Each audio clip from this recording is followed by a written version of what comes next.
জনম দুঃখিনী মা আসমানের দিকে দুইটা হাত তুলে আমার মা কি যেন বলে আমি বুঝি না, একবার আসমানের তারকার দিকে হাত তোলে, একবার আমার দিকে তাকায়, আমি বুঝি না ঘটনা কি। আমি সুন্দর করে রহমাতাল লিল আলামিন নবীর দরবারে দাঁড়ায় গেলাম। ইয়া রাসূলুল্লাহ, ইয়া হাবিবাল্লাহ, হুজুর আপনার কদমে আমার আব্বা আমার মা কুরবানি হয়ে যাক। ইয়া রাসূলুল্লাহ, হাবিবাল্লাহ, আমার মা শর্ত দিয়েছে, আপনাকে দাওয়াত দিয়েছে জ্যোৎস্না রাতে নয়, আমার মা দাওয়াত দিয়েছে আপনাকে দাওয়াত দিতে বলছে কোন দিন, আপনি এবং আমার মাই ভালো জানেন। জোরে বলা যাবে কি একবার মারহাবা। এবার যা যা যা রে, আজকে যখন আকাশে চন্দ্রটা উঠবে, জ্যোৎস্নাটা উঠবে রে বেটা। এবার এই জ্যোৎস্নাটা ওঠার পরে আমি রহমাতাল লিল আলামিন নবী তোমার বাড়িতে এক নয় দুই নয় 80 জন সাহাবী নিয়ে চলে যাব। জোরে জোরে বলি মারহাবা। হযরতে আনাস রাদিয়াল্লাহু তাআলা আনহু মনটা মলিন হয়ে গেল। আমি নবীকে একা দাওয়াত দিলাম, নবী এক নয় দুই নয় 80 জন সাহাবীদেরকে লইয়া আমার বাড়িতে যাবে, আমি কেমন করে খাবো রে? আল্লাহর হাবিবকে ডাকতে, আল্লাহর হাবিব আনাসকে ডাকতে, আনাস টেনশন করো না। এবার আমি রহমাতাল লিল আলামিন নবীকে আল্লাহ কুরআনুল কারীমের ভিতরে বলছে, ওমা সাল্লাকা ইল্লা রহমাতাল লিল আলামিন, আমি যদি রহমাতাল লিল আলামিন হইতে পারি রে, একজনের খাওয়া 80 জনের খানাকে পৌঁছায় দেব। জোরে বলা যাবে কি একবার মারহাবা। হযরত আনাস মায়ের কাছে গেলেন, যাওয়ার পরে বলছে, মা রে, আল্লাহ নবী বলে দিল জ্যোৎস্না রাতে, কি রাতে? জ্যোৎস্না রাতে আল্লাহর হাবিব সরকারে দো আলম নবী, উম্মতের পাগল করা নবী এবার বলতেছে, এবার সুন্দর করে নবী বলে দিয়েছে, ও মা, আল্লাহর হাবিব জ্যোৎস্না রাতে আসবে। বলছে, বেটা আমি এখান থেকে মনে মনে কি বলে দিলাম, আর রহমাতাল লিল আলামিন নবী কেমন করে জানলো রে? আল্লাহর হাবিব সরকারে দো আলম নবীর জন্য আমি দুইটা হাত আল্লাহর দরবারে ফরিয়াদ করেছি, মালিক ও দয়াময় আল্লাহ, আমি মনে মনে মনস্তাব করেছি, ওই নবীর চেহারা মোবারক যে দেখলো তার উপরে জাহান্নামের আগুন হারাম হয়ে গেল। আমি মনে মনে বলে দিয়েছি আল্লাহ তাবারক তাআলাকে, আল্লাহ রহমাতাল লিল আলামিন নবী যদি জ্যোৎস্না রাতে আসতো রে, আমি একবার আসমানের তারকার দিকে নয় চন্দ্রের দিকে তাকাইতাম, আর একটাবার আমার নবীর চেহারার দিকে তাকাইতাম রে। আমার নবীর চেহারাই ভালো নাকি আসমানের তারকার চেহারাই ভালো? জোরে বলা যাবে কি একবার সুবহানাল্লাহ। আল্লাহর নবীর সাহাবী হযরত আনাস নাস্তার ব্যবস্থা করে দিলেন। এই নাস্তার ব্যবস্থা করে দেওয়ার পরে হযরত আনাস উকি মারে লক্ষ্য করে দেখতেছে আমার নবী আগে আগে আসে। সাহাবী কিরামরা ধীরে ধীরে রওনা করে দিলেন। সাহাবীরা ধীরে ধীরে রওনা করে দেওয়ার পরে আল্লাহ নবীর সাহাবী আনাস ডাকতে বলছে, ও মা, মা গো মা, ও মা লক্ষ্য করে দেখো, ওই যে আমার নবী ইমামুল মুরসালিন খাতামান নবীন রহমাতাল লিল আলামিন নবী আমার বাড়িতে আগমন করে। জোরে বলা যাবে কি একবার মারহাবা। আমি আনাস আমার নবীর চেহারার দিকে তাকাছি রে, আমার নবী রহমতের নবীর চেহারাটা শুকা গেছে, লাবণ্যতা শুকা গেছে।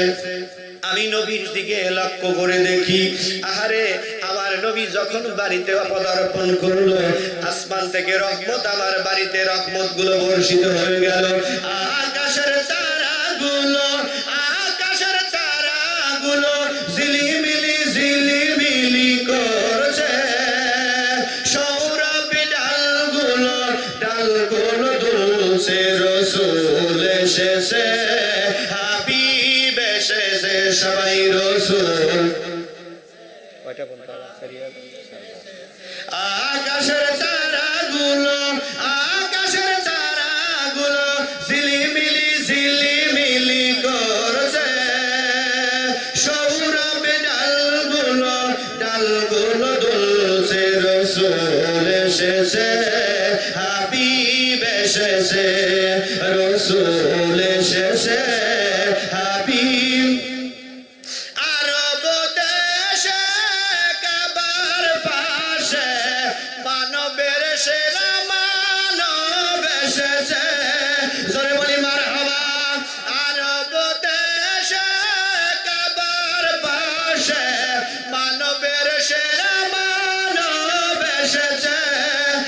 রসুল এসেছে হাবিব এসেছে রসুল এসেছে আকাশের তারাগুলো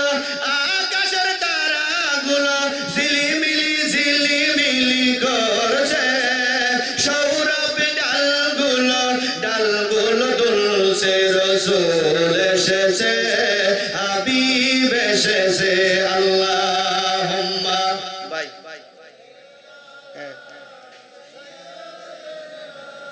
মতিন ভাই তুলা 500 টাকা নূর বক্স বিদার নাম আচ্ছা ওয়ালা সাইয়্যিদিনা একটা স্লিপ নেন আরব দেশে কাবার পাশে মানবের সেরা মানব এসেছে জোরে বলা যাবে কি মারহাবা রসুল এসেছে হাবিব এসেছে রসুল এসেছে আকাশের তারাগুলো ঝিলিমিলি করছে সৌরভ ডালগুলো দুলছে রসুল এসেছে হাবিব এসেছে রসুল এসেছে হাবিব এসেছে আল্লাহুম্মা হ্যাঁ তেরাতে মিলে লেন ওয়ালা সাইয়্যিদিনা হারাম দোজখ হারাম নবীকে যারা ভালোবেসেছে জোরে বলি মারহাবা হারাম দোজখ হারাম নবীকে যারা ভালোবেসেছে রসুল এসেছে হাবিব এসেছে রসুল এসেছে আকাশের তারাগুলো ঝিলিমিলি করছে সৌরভ ডালগুলো দুলছে রসুল এসেছে হাবিব এসেছে আল্লাহুম্মা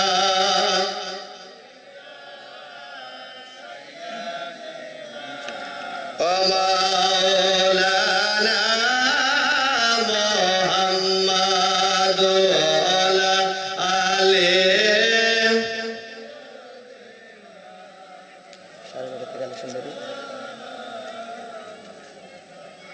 ভাইয়া আইয়ুহাল হাজিরুন রাহমাকুমুল্লাহ হযরতে আনাসের মা একটাবার এদিকে লক্ষ্য করুন নবীর দিকে তাকায় একটাবার আসমানের তারকার দিকে আসমানের নক্ষত্রের দিকে তাকায় এই তাকানোর পরে হযরতে আনাস ডাক দিয়ে বলে ও মা একটাবার নবীর দিকে তাকাও একটাবার আকাশের চন্দ্রের দিকে কেন তাকাও ও মা ঘটনা বুঝতে পারি না রে মা জনম দুঃখিনী মা ডাক দিয়ে বলছে বেটারে আমি আসমানের তার চন্দ্রের দিকে তাকাই দেখি রহমাতাল লিল আলামিন নবীর চেহারায় কলঙ্ক আছে নাকি আসমানের তারকার কলঙ্ক আছে চন্দ্রের কলঙ্ক আছে আমি লক্ষ্য করে দেখি বেটারে আমি লক্ষ্য করে দেখি আকাশের কলঙ্ক আছে রে তারকা কিন্তু রহমাতাল লিল আলামিন নবীর চেহারায় কোনো কলঙ্ক নাই আমার নবীর চেহারা মোবারকে একটা মশা মাছিও বসে না জোরে বলি মারহাবা মক্কার জিন্দেগিতে আমার নবীকে সবচেয়ে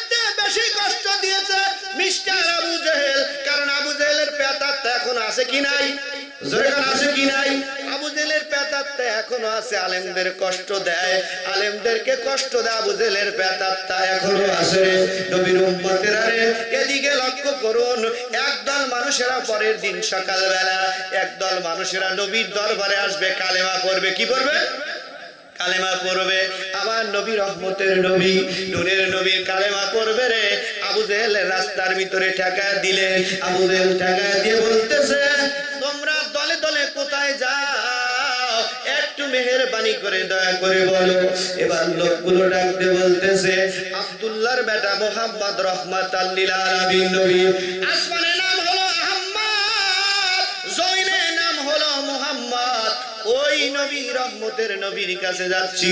ওই নবী আসমানে নাম আহমদ, জমিনের নাম হলো মুহাম্মদ, ইমামুল মুরসালিন, খাতাবান নবী, নবীদের নবী। ওই নবীর কাছে যে আমরা সবাই কালেমা পড়ে মুসলমান হয়ে যাব। জোরে বলা যাবে কি একবার মারহাবা। আবু জেহেল ডাকতে বলতেছে, দাঁড়াও, আব্দুল্লাহর বেটা মুহাম্মদ কিচ্ছু জানে না, ওর কাছে যাওয়া যাবে না। জোরে কোন নাউজুবিল্লাহ। এই লোকগুলো বলতেছে আমরা মানি না। আমার ওই নবীর কাছে তাওরাত কিতাবের ভিতরে আছে, জাম্বুল কিতাবের ভিতরে